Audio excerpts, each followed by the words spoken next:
Mr. Assaduddin Owaisi. Sir, आपका बेहद शुक्रिया कि आपने 3 मिनट में बोलने वालों को इंटेलिजेंट कहा, और ज्यादा बोलने वालों को अब क्या कहेंगे आप बोल दीजिए चेयर पे, तो अच्छा रहेगा। नहीं, मैं बोल देता हूँ अभी। तो जो 3 मिनट में बोल देते हैं वो इंटेलिजेंट तो है ही, और जो ज्यादा बोलते हैं, जो ज्यादा बोलते हैं उनका ज्ञान क्या बेवकूफ नहीं होते हैं वो, तो ज्यादा का ज्ञान हो। सर, आपने मुझे बोलने का मौका दिया। सर, मैं पहले ये बात वाजे कर देना चाहता हूं कि मैं इंडिया में नहीं हूं मगर वतन अजीज का हूं, और मेरा मामला ऐसा है कि मैं अब लाइन ऑफ एक्शन पर हूं।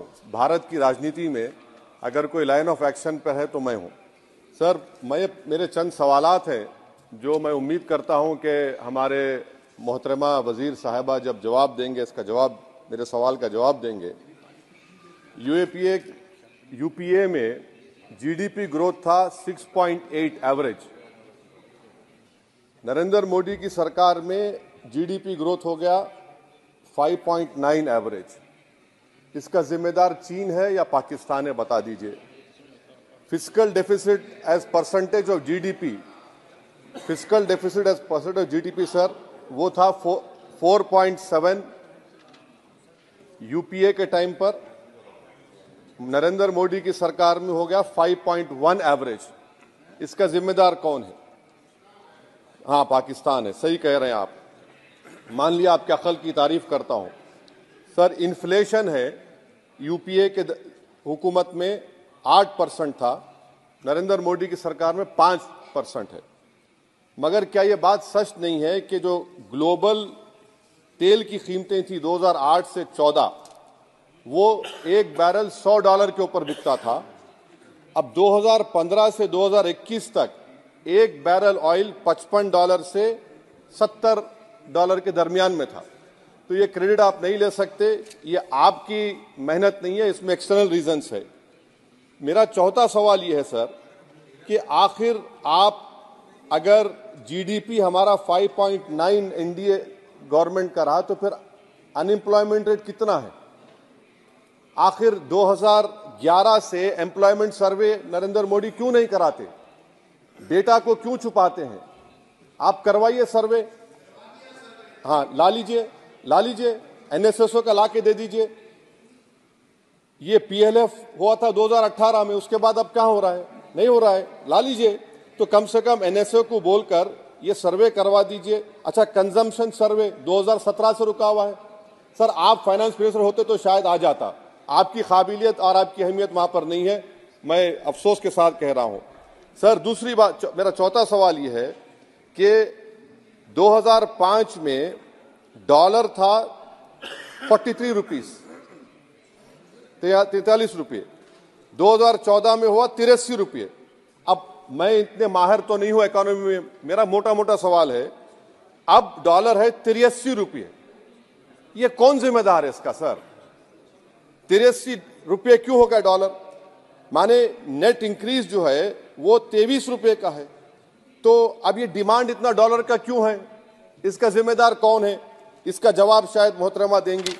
अच्छा सर, आप देखिए, फॉरेन करेंसी रिजर्व्स बोलते हैं 2011 में, बिल्कुल सही है, 294 बिलियन डॉलर था। 2013 तक वो 256 बिलियन हो गया। अब मैं व्हाइट पेपर आप पढ़ेंगे, new channel open by RBI. Number क्या है भाई? नंबर तो बता दीजिए। New channel open by RBI, number ही नहीं मालूम होता है। अच्छा सर, एक और सवाल मेरा है, हेल्थ एक्सपेंडिचर फ्रॉम पॉकेट, ठीक है, 2005 में 69% था, 2014 में 64.2 हो गया। तो अब का नंबर क्या है बताइए ना। आपके दौर में क्या नंबर है? वो नंबर नहीं बता, मेडिकल कॉलेज खोल दिए। नंबर क्या है खर्चे का? तो ये जो व्हाइट पेपर है, एटलीस्ट 2020 का डेटा दे दो आप। ये व्हाइट पेपर सर मोर रेटरिक है देन सब्सटेंस। डिमोनेटाइजेशन की बात ही नहीं कर रहे। डिमोनेटाइजेशन तो बर्बाद कर दिया देश के गरीबों को, इसका जिक्र ही नहीं करेंगे। वो तो मास्टर स्ट्रोक था आपका, मगर बर्बाद हो गए। सर, मैं कंक्लूजन में, क्योंकि आपने अक्लमंद कहा है मुझे कम टाइम में बोलने वालों को, तो मैं सरकार से आपके जरिए से मुतालबा करता हूं कि एक व्हाइट पेपर ये निकालिए कि 2014 में 1 लाख के मॉब लिंचिंग से 2024 तक कितने मुसलमानों का मॉब लिंचिंग हुआ। कितने घर बुलडोजर तोड़े गए। सर मैं खत्म कर रहा हूं, सर खत्म कर रहा हूं। और साथ ही साथ आप एक व्हाइट पेपर जारी कर दीजिए कि चीन 2000 स्क्वायर किलोमीटर पर कब्जा करके बैठा है या नहीं है, डेप्सांग डेमचॉक हमारे पास है या नहीं है। और आखिर में यूपीए के वक्त में माइनॉरिटीज बजट में फ्री कोचिंग था, आपने बंद कर दिया। मौलाना आजाद फाउंडेशन आपने बंद कर दिया। मौलाना आजाद फेलोशिप आपने बंद कर दिया। फाउंडेशन तो 9, 10, 12 माइनॉरिटीज के बच्चों को स्कॉलरशिप मिलते थे। प्री मैट्रिक स्कॉलरशिप आपने 9th क्लास से उसको रेस्ट्रिक्ट कर दिया। हो गया ये सर मैं खत्म कर रहा हूं सर। तो मदरसा एजुकेशन आपने खत्म कर दिया। ये क्यों किया आपने भाई? हद तो यह होगी कि आपके पास 2014 में एक मुस्लिम वजीर था, अब तो एक भी नहीं है, एक भी नहीं है। अजीब है मामला।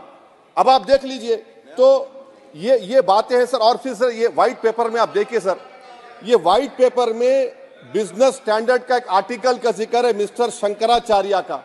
ये शंकराचार्य साहब जो है, मिस्टर शंकराचार्य, ना रेटरिक पर रेटरिक लिख रहे हैं आप, उसका तोते की तरह लिख दिए उसको, ना नंबर भी देते वो।